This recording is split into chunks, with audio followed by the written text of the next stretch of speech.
കേരളത്തിലെ പ്രധാനപ്പെട്ട ജില്ലകളിലെ ഹോട്ടലുകളൊക്കെ അടഞ്ഞു കിടക്കുകയാണ്.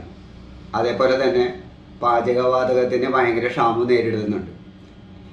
സംസ്ഥാനത്ത് എത്ര ഗ്യാസ് ഏജൻസികളുണ്ടെന്ന് 14 ജില്ലയിലെ കളക്ടർമാർ അവരുടെ സീറ്റുകളിൽ നിന്ന് ഇറങ്ങിപ്പോയി അന്വേഷിച്ചിട്ടില്ല. മാത്രവുമല്ല, ഈ ക്ഷാമം ഉണ്ടാവാൻ എന്താണ് കാരണം എന്ന് ഒരു ജില്ലാധികാരികളോ അതേപോലെ തന്നെ സംസ്ഥാന സർക്കാരോ അന്വേഷിക്കുന്നില്ല.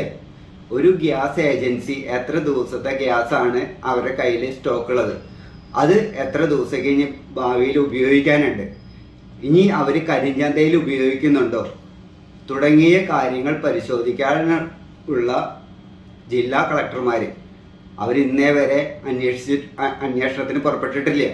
മാത്രവുമല്ല, പ്രധാനപ്പെട്ട നഗരങ്ങളിലെ ദൂരെ യാത്ര ചെയ്യുന്ന പല ആളുകളും പട്ടിണി കിടന്ന് കിട്ടിയത് കഴിച്ച് ജീവിക്കുന്ന ഒരു അവസ്ഥയാണ്. ഒരു രാജ്യത്ത് ഒരു സാധനത്തിന് ക്ഷാമം വന്നാൽ അന്വേഷിക്കേണ്ട അധികാരികൾ അന്വേഷിക്കാതിരുന്നാൽ ജനങ്ങൾ പട്ടിണി കിടക്കേണ്ടി വരും.